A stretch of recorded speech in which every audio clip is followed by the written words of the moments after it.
Welcome बेक गोदान भिडिअनि सायाव दिनै आं नोंथांमोननिसिम गोदान निउस आपडेट लानानै फैदों। भिडिअ लाबोया बिराद गोबाव जाबायमोन आरोना, दिनैसो लानानै फैलायबाय। बिनिफ्राय अखाबो हाबाय दङ, बेकग्राउन्डआव अखा हानायनि नयसबो खोनानो हागौ आरोना, बेफोरखौ बाद हो। आरो नोंथांमोनाथ' दिनैनि आपडेटखौ मानि सोरनि सायाव जागोन नोंथांमोना टाइटेल थाम्बनेल आरो इन्ट्र नायनानै नुखाबाय। दिनैनि जोंनि सबसे फार्स्ट निउस आपडेटआवनो दं बर'नि टप फेसबुक क्रिएटर होननांसिगोन आरोना, मोसाखावरि माने निजोरा बर' होननानै बुङोबाथ' नोंथांमोना बयबो सिनायखायो। आरो बेजों लोगोसे बर'निनो मुंदांखा इउटुबार एल'ग्रा सार। दा नोंथांमोनाथ' दाखालि साननैसोनिफ्रायनो नुबाय दंखायोमोन जे ससियेल मिडियानि गेजेरै एल'ग्राजों आरो निजोराजों मोनसे रिल्स बानायनाय, आरो बेजों लोगोसेनो आरो मोनसे फटक भाइराल जाबाय थानाय नुबाय दंखायोमोन जानो हागौ आरोना नोंथांमोना। मानो होनब्ला किस जानाय फटक मोनसे भाइराल जाबाय थानाय नुदोंमोन आरोना। बिनिफ्राय दाबो आरो मोनसे नोंथांमोनाथ' नुखादों, दा AI जों बानायनानै मा होनो निजोरा बर'खौ प्रेगनेन्ट खालामनाय भिडिअ, AI नि भिडिअ नोंथांमोना नुदों जानो हागौ आरोना। जिखुनु बे भिडिअखौ बाद होदो, आजेन्डाया फैदो जोंनि नेक्स्ट आपडेटनि सायाव। जोंनि नेक्स्ट आपडेटआवनो दं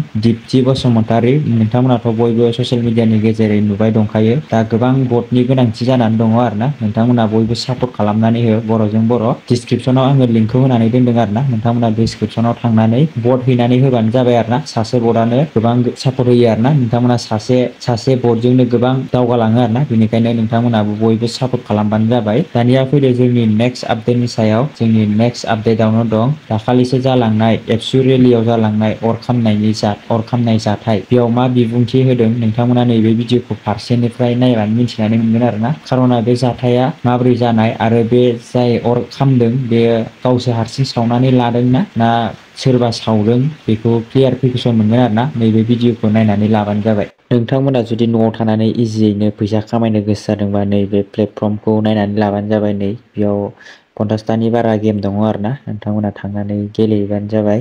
बेयाव नै लुदु गेलेनो हागोन, टिन पार्टि गेलेनो हागोन, माखौ गेलेनो मोजां मोनो आरोना। बेनिफ्राय नै बेयाव नायनानै लाबानो जाबाय, माखौ मोजां मोनो नोंथांमोना सेलेक्ट खालामनानै गेलेबानो जाबाय आरोना। नैबे आंनि उइद्र खालामनाय आरोना, नै 100 उइद्र खालामदोंमोन आं।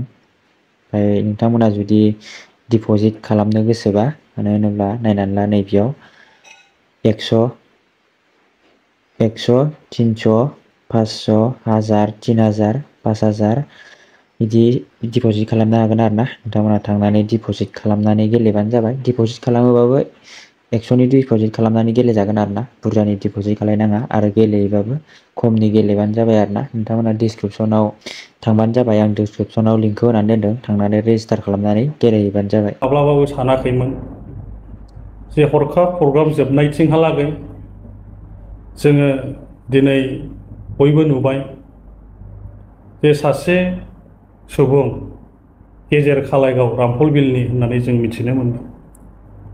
बिथाङा गावनि मोदोमाव जों हमनानै लादों, बिथाङा हयत'बा बबेबा खनायाव थांनानै गावनि देहायाव पेट्रल लुनानै फिन आरो बे लांगोनायाव फैनानै फोथाराव फैनानै हरखाब बेवहाय अर सावनानै लानाय बे थासारिखौ जोङो नुदों। आरो बेवहाय पुलिस प्रसासननिफ्रायबो मैखोमै दङमोन, आरो बिथाङा सानजा फारसे जोबथारनोहालागै दङमोन, जोङो सोनाब फारसे जोङो दङमोन। दा बे हिसाबै जोङो जे बाथ्राखौ जोङो नुनानै जोंबो दुखु मोननाय फोरमायदों। गोलाव सम दुलाराय बर' फरायसा आफादा रायजो राजाफोरखौ लानानै जे सोमावसारबोबाय, आलादा रायजोनि बड'लेण्ड सोमावसारबोबाय, आरो बे सोमावसारनायाव गोबां गनजा रेलिबो जादों, बायदि बायदि हाबाफारिनि गेजेरजों आन्दलन दाबिनायाबो सोलिबोदों। नाथायबा माब्लाबाबो दुलाराय बर' फरायसा आफादनि आन्दलनाव बेफोरबादि जाथाया जाबोफेराखै, आरो जोंबो दिनैबो बेखौ जागोन होननानै जों साननानै लायाखै। दा बेनिखायनो दिनै बे जाथायखौ नुनानै जों दुखु मोननाय फोरमायदों। आरो जोङो जाखांनायनि उनाव जोङो जेथिया खबर लायो, बिथाङा थारैनो जोङो बिथांनि जि देहा सोलेर जों जिखिनि मोनदांदों, बिथाङा देहा फारसे बहुद बेमारजों गोदोसोनानै दङ होननानै जोङो मिथिदों। आरो नोंथांमोनाबो निस्सय नुबाय मानसिनि देहाया मोजां नङा।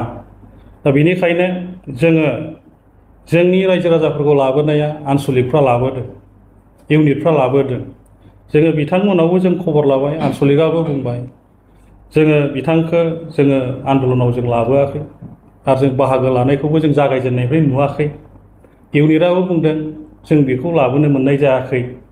दा बे हिसाबै जोङो बिथांखौ जेथिया बिथांनि देहायाव अर खामनायखौ जों नुनानै दिनै थोंजोङै मेडिकेल कलेजाव लांनाय जाबाय क'क्राझाराव।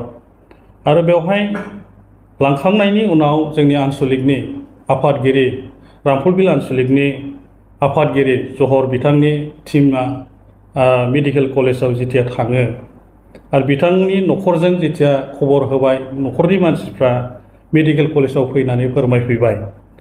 बिथांनि अनजालि बिसिया बुंदों जोंनो, आफादगिरिया फोरमायदों रामफलबिलनिया, जे आंनि देहायाबो मोजां नङा, गोसोआ एसे मोजां जाबाय बायो खोमा, हयथ'बा मा मेन्टेलिटिजों बेबादि खामानिखौ मावनो हाखो, बा सोरनिबा बेवहाय इंगित दं नामा होननानै बास स्टेन्डआव थांनानै आं थाहैसै, बे बाथ्राखौ दिनै आफादगिरि जहर बिथांनो फोरमायदों।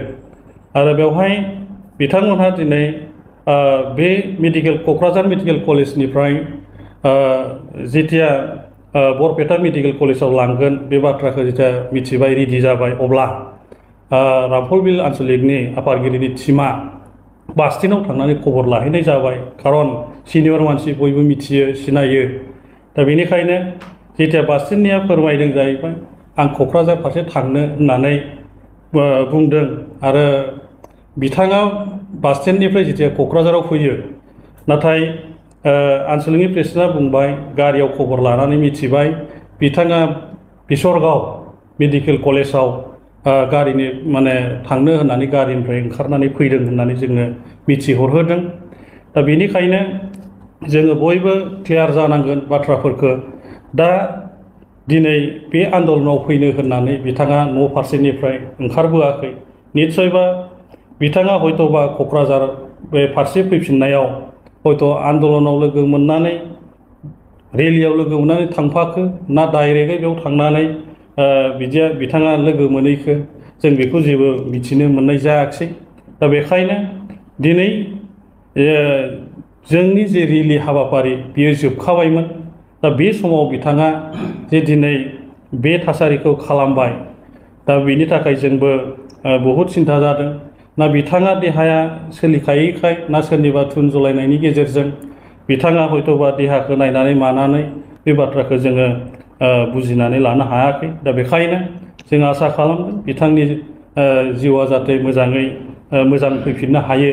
जों बेखौनो क'क्राझार जिल्ला एबसुनिफ्राय जोङो क्लियारै जिखिनि बाथ्राखौ जोङो मिथिदों, जोङो न'खरनिफ्राय जिखिनि बाथ्राफोरखौ दिनै मोनदांनो मोनबाय।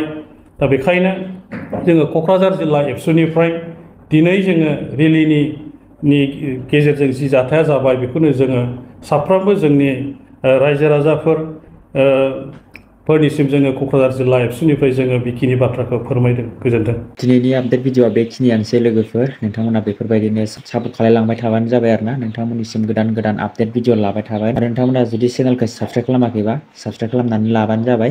मानो होनब्ला बेफोरबायदिनो गोदान गोदान निउस आपडेट मोनबाय थागोन आरो ना लोगोफोर। बिदिबा थेंक्स फर वाचिं आरो ना लोगोफोर, भिडिअखौ नायजोबनायनि थाखाय। नेक्स्ट भिडिअ थाबैनो लोगो मोनसिगोन। बाय बाय।